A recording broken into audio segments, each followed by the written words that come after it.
मोक्षदा एकादशी की व्रत कथा एक ऐसी व्रत कथा है जिसे सुनने मात्र से ही मोह और मोक्ष का नाश हो जाता है। तो आइए सुनते हैं ये व्रत कथा जो भगवान श्री कृष्ण ने युधिष्ठिर को सुनाई थी। प्राचीन काल की बात है। एक गोकुल नाम के नगर में वैखानस नामक राजा रहता था। उसके राज्य में चारों वेदों के ज्ञाता ब्राह्मण रहते थे। वह राजा अपनी प्रजा का संतान के रूप में पालन करता था। एक बार रात्रि में राजा ने एक स्वप्न देखा कि उसके पिता नरक में हैं। ये जानकर उसे बड़ा आश्चर्य हुआ। वह प्रातः ही विद्वान ब्राह्मणों के पास गया और अपना स्वप्न सुनाया। राजा ने कहा, मैंने अपने पिता को नरक में कष्ट उठाते देखा है।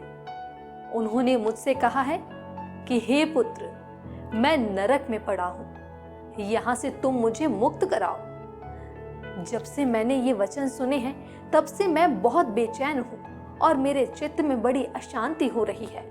मुझे इस राज्य, धन, पुत्र, स्त्री, हाथी, घोड़े आदि में कुछ भी सुख प्रतीत नहीं होता है। मैं क्या करूं? राजा ने कहा, हे ब्राह्मण देवताओं, इस दुख के कारण मेरा सारा शरीर जल रहा है।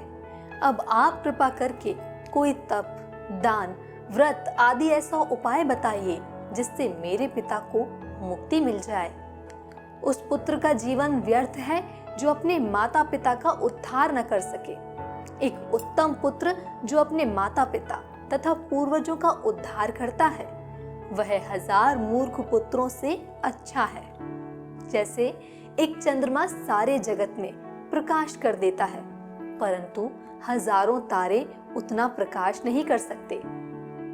ब्राह्मणों ने कहा, हे राजन, यहाँ पास ही में भूत, भविष्य और वर्तमान के ज्ञाता पर्वत ऋषि का आश्रम है। आपकी समस्या का हल वे जरूर करेंगे। ऐसा सुनकर राजा मुनि के आश्रम पर गए। उस आश्रम में अनेक शांत चित्त योगी और मुनि तपस्या कर रहे थे। वहीं पास में पर्वत मुनि बैठे हुए थे। राजा ने मुनि को देख साष्टांग दंडवत किया। मुनि ने राजा से पूछा कि सब कुशल मंगल तो है? राजा ने कहा कि महाराज, आपकी कृपा से मेरे राज्य में सब कुशल है, लेकिन अकस्मात मेरे चित्त में अत्यंत अशांति होने लगी है। ऐसा सुनकर पर्वत मुनि ने आंखें बंद की और भूत विचारने लगे। फिर बोले, हे राजन, मैंने योग के बल से तुम्हारे पिता के कुकर्मों का ज्ञान प्राप्त किया है।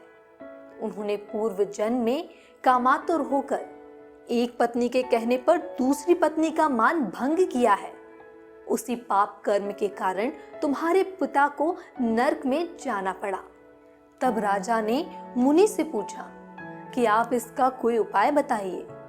मुनि बोले, हे राजन, आप मोक्षदा एकादशी का उपवास करें और उससे उत्पन्न हुए पुण्य को अपने पिता को समर्पित कर दें। इसके प्रभाव से आपके पिता की अवश्य नरक से मुक्ति होगी। मुनि के ये वचन सुनकर राजा महल में आया और परिवार के साथ मोक्षदा एकादशी का व्रत किया और उससे उत्पन्न हुए पुण्य को अपने पिता को अर्पण कर दिया।